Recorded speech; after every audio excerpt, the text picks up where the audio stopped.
할렐루야. 오늘 주일 아침 주시는 하나님 말씀은 사도행전 8장 4절부터 8절까지 말씀 되겠습니다. 오늘은 이 본 말씀 가지고 약해도 계속하면 쓰임받을 수 있다 하는 제목으로 하나님 말씀 증거하도록 하겠습니다. 사도행전 8장의 초대교회는 힘든 상황이었습니다. 지난주에 살펴본 대로 스데반 집사가 죽고 큰 박해가 있었고 성도들은 도망쳤고 붙잡힌 성도들은 감옥에 갇히게 되었고 눈물과 아픔이 있었습니다. 사도행전 8장 2절 3절 보시면 경건한 사람들이 스데반을 장사하고 위하여 크게 울더라. 사울이 교회를 잔멸할새 각 집에 들어가 남녀를 끌어다가 옥에 넘기니라. 교회 안에 눈물과 아픔이 있었습니다. 교회는 잔멸당했고 사람들이 집까지 쳐들어와서 성도들을 잡아갔습니다. 여러분, 우리 인생에도 어려움이 몰아닥칠 수가 있습니다. 인생의 쓰나미가 있습니다. 갑자기 닥치는 이 고난에 정신을 못 차릴 때가 있습니다. 지난주에는 이런 고난과 실패 속에 하나님의 부르심이 있다고 말씀을 드렸습니다. 하나님 편에서 말씀을 살폈습니다. 오늘은 성도들 입장에서 살펴보려고 합니다. 여러분, 믿음이 무엇입니까? 믿음은 고난에 대해서 바르게 반응하는 것이라고 할 수가 있습니다. 본문을 통해서 고난에 대한 성도의 바른 태도와 반응을 살펴보기로 하겠습니다. 첫 번째는 계속해서 움직여야 한다 하는 것입니다. 오늘 말씀 4절 보시면은 그 흩어진 사람들이 두루다니며 복음의 말씀을 전할세. 핍박으로 흩어진 사람들이 두루두루 다녔다고 나옵니다. 안전한 곳에 숨어 있지 않았습니다. 여러분, 힘들다고 어렵다고 주저앉아 있으면 몸도 마음도 마비가 됩니다. 가만히 있지 말고 움직여야 됩니다. 누죽결산이란 말이 있습니다. 누우면 죽고 걸으면 산다. 그런 뜻이라고 합니다. 힘들다고 움직이지 않으면 일찍 죽는다는 의미가 있습니다. 이미 돌아가신 집사님이신데 이분은 그 암이 온몸에 퍼진 분이셨습니다. 그런데 하루도 빼지 않고 매일매일 걸으셨습니다. 그랬더니 신기하게도 몇 년을 더 사실 수가 있었습니다. 또 지난주에 70이 넘으신 권사님 한 분을 만났는데요. 이전에 건강이 많이 안 좋으신 분이셨습니다. 그런데 1년 만에 뵀는데 제가 흰머리 소녀라고 부를 뻔했습니다. 매우 건강해 보였습니다. 이유가 무엇입니까? 물었더니 매일 10,000보 이상, 10,000보를 넘게 걸으신다고 합니다. 저도 10,000보를 걸어봐서 아는데요. 나이 드신 분들이 걸으면 2시간 넘게 걸립니다. 그래서 이 누죽결산, 누우면 죽고 걸으면 산다는 비결을 새롭게 경험하게 되었습니다. 우울증에 걸린 사람들 보면은 집 바깥을 안 나가려고 합니다. 집 안에 들어가면 캄캄합니다. 꼭 동굴 속 같습니다. 이럴 때는 먼저 창문부터 열고 막 움직이면서 창문 활짝 열고요. 햇빛을 받아야 합니다. 요즘 코로나로 인해서 마음이 우울한 상황인데 집 밖으로 움직여서 나가야 됩니다. 산이나 공원으로 가서 마스크 벗고 신선한 공기를 마시면서 움직여야 됩니다. 그래야 몸이 제대로 기능하게 되어 있습니다. 매일같이 30분씩 하루에 30분을 걸으면 몸에 나타나는 놀라운 변화 10가지가 있다고 합니다. 첫째, 치매 예방이 된다. 둘째, 근육이 생긴다. 셋째, 심장이 좋아지고 혈압이 낮아진다. 넷째, 소화 기능이 좋아진다. 다섯째, 기분 전환이 된다. 여섯째, 녹내장이 예방된다. 일곱째, 체중을 관리할 수 있다. 여덟 번째, 뼈를 튼튼히 한다. 아홉 번째, 당뇨병 위험을 낮춘다. 열 번째, 폐가 건강해진다. 대단하죠? 여러분, 몸만 그런 게 아니고 영혼도 마찬가지입니다. 영혼의 건강도 계속해서 움직이는 것에서부터 시작이 됩니다. 예수 믿는다고 핍박받고 도망치는 중인데도 숨어 있지 않고 두루두루 다니면서 말씀을 전하기 시작하니까 길이 열리게 되었습니다. 복음을 전하니까 도망치는 사람의 모습이 전도자로 바뀌었습니다. 그래서 도망자 빌립이 아니라 전도자 빌립으로 불리게 되었습니다. 여러분, 성도는 때를 얻든지 못 얻든지 계속해서 움직이면서 복음을 전해야 되겠습니다. 이 사람이 다 죽지 않습니까? 한 번 죽는 것이 아니고 2번 죽습니다. 한 번 죽는 거는 2번째에 비하면 쉽습니다. 자다가 편히 죽든 질병으로 고통스럽게 죽든 첫 번째 죽음은 잠깐의 고통이라고 할 수가 있습니다. 그런데 2번째 죽음은 영원한 고통, 영원한 죽음이라고 합니다. 여러분, 죽음이 영원한 죽음이라고 할 때 영원이 무엇입니까? 이 순간이 멈추는 겁니다. 이 보스턴 마켓에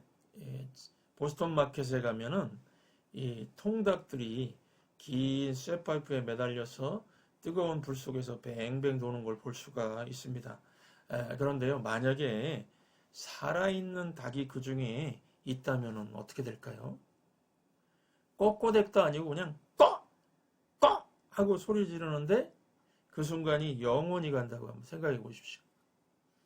언젠가 뉴스 기사를 보니까 죽지 않았는데 죽은 줄 알고 화장터에서 화장시키려고 하다가 구사일생으로 살아난 사람이 있었습니다. 이 화장로의 온도는요 1300도까지 올라간다고 합니다. 이 재도 타버릴 정도라고 하는데 이 산채로 들어갔다고 생각해 보십시오. 들어가자마자 악! 악! 하는 순간이 영원히 가는 것. 이게 영원한 죽음입니다. 악! 악! 몇 마디 비명을 영원히 질러야 합니다. 이게 지옥입니다. 이것이 저와 여러분의 운명이었습니다. 이런 처지에서 예수님이 우리를 건져주셨습니다. 영원한 생명을 주셨습니다. 영생은요, 영벌과 반대로 생각하면 됩니다. 여러분이 생각하시는 가장 큰 기쁨의 순간 떠올려 보십시오. 그 순간이 영원히 멈춘 것이 영생입니다. 가장 행복했던 순간을 떠올리고 10,000배 정도로 곱한다고 생각하면은 영생이 이런 거구나 상상해 볼 수가 있습니다.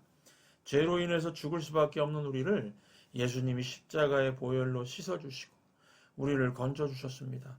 그래서 지옥 갈 백성들을 천국 백성 만들어 주셨습니다. 그러면은 이거보다 중요한 게 없지요. 오늘 본문 보시면은 빌립이 힘든 상황이지만 복음 증거하는 것이 가장 중요하다는 것을 깨닫고 이 사마리아 성에 가서 예수 그리스도를 전했습니다. 5절 말씀, 빌립이 사마리아 성에 내려가 그리스도를 백성에게 전파하니. 힘든 상황이지만 내가 무엇을 먹을까, 무엇을 마실까, 무엇을 입을까 이런 것보다 예수님의 십자가를 전하고 예수님의 보혈의 피를 증거해야겠다고 결심했다는 것입니다. 여러분, 성도가 실패하고 넘어질 수 있습니다. 비겁해질 수 있습니다. 그래도 우리가 구원받았다는 사실은 변함이 없습니다. 넘어졌다가도 정신 차리고 계속해서 복음 전하는 증인의 길을 가야 한다는 것입니다. 계시록 21장 8절 보시면은 그러나 두려워하는 자들과 믿지 아니하는 자들과 흉악한 자들과 살인자들과 음행하는 자들과 점술가들과 우상 숭배자들과 거짓말하는 모든 자들은 불과 유황으로 타는 못에 던져지리니 이것이 둘째 사망이라. 사람들이 가장 큰 고통, 그 순간이 영원히 지속되는 유황불 지옥에 떨어지는 것을 그냥 보고 우리가 그냥 있을 수가 있겠습니까? 그럴 수 없습니다. 그래서 사도 바울은 평생 복음만 증거하면서 살았습니다. 너무너무 중요하니까요. 너무너무 중요할 뿐만 아니라 아주 긴박한 이 시간을 시간을 이렇게 끌 수 없는 아주 긴박한 이 상황이니까요. 복음을 전할 수밖에 없다는 것입니다. 로마서 1장 16절 보시면은 사도 바울이 고백합니다. 내가 복음을 부끄러워하지 아니하노니 이 복음은 모든 믿는 자들에게 구원을 주시는 하나님의 능력이 됨이라. 여러분 인생에서 제일 큰 성공이 무엇인가? 예수 믿고 구원받은 것입니다. 그 외에 나머지는요, 있어도 그만, 없어도 그만 아닙니까? 어차피 죽으면은 다 사라지는 것이니까요. 그래서 영원한 죽음에서 사람들을 건져내는 것만큼 중요한 것이 없습니다. 이 가끔씩 유튜브를 보면은 떠내려가는 개 한 마리가 나옵니다. 떠내려가는 개 한 마리를 이 구해준 어떤 사람이 들어가서 구해준 그 영상을요, 수만 명이 보면서 이 감동해하는 걸 볼 수가 있습니다. 이 사람은요, 구해주는 거 볼 때에 감동받고 직접 내가 구해주는 거 할 때 행복합니다. 저와 여러분이 지옥 형벌에서 살려내는 구조대원입니다. 이 삶이 얼마나 행복합니까? 지금 좀 힘들고 실패하고 고난 속에 있다고 이걸 놓칠 수 없습니다. 고난이 있고 실패가 있더라도 주저앉아 있지 마시고 계속 움직이시면서 구조대원으로 사시기를 주의 이름으로 축원합니다. 오늘 본문에 지금 8장 6절 8절 보시면은 빌립이 사마리아로 들어가서 복음을 전파할 때 어떤 일이 벌어졌습니까? 6절 이하에 보시면 무리가 빌립의 말을 듣고 행하는 표적을 보고 한 마음으로 그가 하는 말을 따르더라. 많은 사람에게 붙었던 더러운 귀신들이 크게 소리를 지르며 나가고 또 많은 중풍병자와 못 걷는 사람이 나으니 그 성에 큰 기쁨이 있더라. 예수 그리스도의 복음의 능력이 증거되니까 표적과 기사가 나타나게 되고 많은 사람들에게 붙어있던 더러운 귀신들이 소리를 지르며 쫓겨갔습니다. 질병으로 죽어가던 사람들이 살아나게 되었습니다. 여기 중풍병자라고 나오는데 이 중풍병자는 난치병 환자입니다. 요즘식으로 하면은 암에 걸려있는 환자들 같지요. 암도 완치가 없지 않습니까? 이런 질병으로 고통당하는 이들이 예수의 이름으로, 예수의 이름의 능력으로 말미암아서 다시 고침받고 일어서게 되었다는 것입니다. 오늘날도 여러분 마찬가지입니다. 이 성경을 보면은 예수님 재림하기 전에 특이한 현상으로 마태복음 21장 11절 보시면은 이 기록이 되어 있는데요. 곳곳에 큰 지진과 기근과 전염병이 있겠고 또 무서운 일과 하늘로부터 큰 징조들이 있으리라. 여기 보시면 이 특이한 현상, 이 재림 전의 현상을 언급하면서 뭐 큰 지진, 기근은 시대마다 반복적으로 일어난 거니까 다 아시는 것이고 특별히 예수님의 재림 직전에 나타나는 현상이 뭐냐면 전염병이 있겠고 그랬습니다. 코로나 바이러스 전 세계적이죠. 원래 이런 바이러스 이런 거는요, 이 종과 종 사이는 전염되지 않았습니다. 그런데 이게 낙타에 있는 것이 사람에게 옮겨져서 뭐 메르스 그리고 또 코로나도 무슨 동물에서 왔다고 하죠. 이런 말도 안 되는 일들이 막 벌어지기 시작한다는 것입니다. 이런 질병의 시대에 역병의 시대에 우리가 살고 있습니다. 그리고 공중의 권세 잡은 자 마귀는 배후에서 죽음의 권세로 사람들을 꼼짝 못하게 하고 있습니다. 많은 사람들이 주저앉아 있습니다. 이럴 때 성도의 바른 태도는 움직이라는 것입니다. 교회에 나오세요. 복음의 말씀을 들어야 살 수가 있습니다. 하면서 더 열심히 움직이시기 바랍니다. 그러면 예수의 이름으로 귀신이 물러가고 이 불치병, 난치병들도 깨끗하게 낫게 될 줄 믿습니다. 힘들어도 움직이십시오. 봄이 오지 않았습니까? 누워있지 말고 걸으시고 때를 얻든지 못 얻든지 복음을 담대히 증거하시기 바랍니다. 그러면은 나도 살고 주변도 살게 될 것입니다. 두 번째로 이 고난 앞에서 성도의 바른 태도와 반응은 불순종했던 것을 순종해 보라는 것입니다. 불순종했던 것을 순종하라. 이 지금 사도행전 7장과 8장은 두 사람을 비교하고 있습니다. 스데반 집사와 빌립 집사입니다. 둘 다 예루살렘 교회의 7집사로 뽑힌 사람들입니다. 그런데 사역하는 걸 보면 대조적입니다. 스데반 집사는 돌에 맞으면서도 복음을 전했습니다. 강한 용사의 모습입니다. 스데반 같은 사람이 볼 때 이 빌립 집사는요, 도망자고 배신자입니다. 돌 날라오면 피하고 도망치는 사람 아닙니까? 그런데 성경은 두 사람의 케이스를 모두 소개하고 있습니다. 여러분, 성도마다 믿음의 분량이 다릅니다. 스데반 집사처럼 처음부터 끝까지 죽으면 죽으리라 하는 강한 사람도 있고, 빌립 집사같이 이 도망가다가 깨닫고 회개하고 복음 전하는 사람도 있습니다.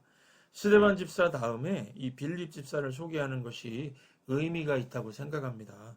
사실 교회 안에는 스데반 집사 같은 사람보다 빌립 집사 같이 이렇게 좀 약한 사람들, 이런 사람들이 훨씬 많지 않습니까? 처음에는 침묵하고 비겁한 모습의 빌립 집사 같아 보여도 실패 속에서, 이 고난 속에서 깨닫고 회개하고 불순종했던 것을 순종하면은 하나님 앞에 쓰임받을 수가 있다는 것입니다. 약해서 불순종했다고 쓰임받지 못하는 게 아니라는 것입니다. 목회자들도요, 스데반 집사나 사도 바울 같은 분들도 계시지만은 빌립 집사 같은 분들이 더 많다고 생각합니다. 주기철 목사님은 스데반 집사나 사도 바울 같은 분이셨습니다. 이 주기철 목사님이 남긴 글에 보면은 칼날이 나를 기다리고 있는 한 내가 그 칼날을 향해서 나아가리라. 내 앞에는 오직 일사가구의 길만이 있을 뿐입니다. 이렇게 말씀하셨습니다. 얼마나 당당하고 강한 목사님의 모습입니까?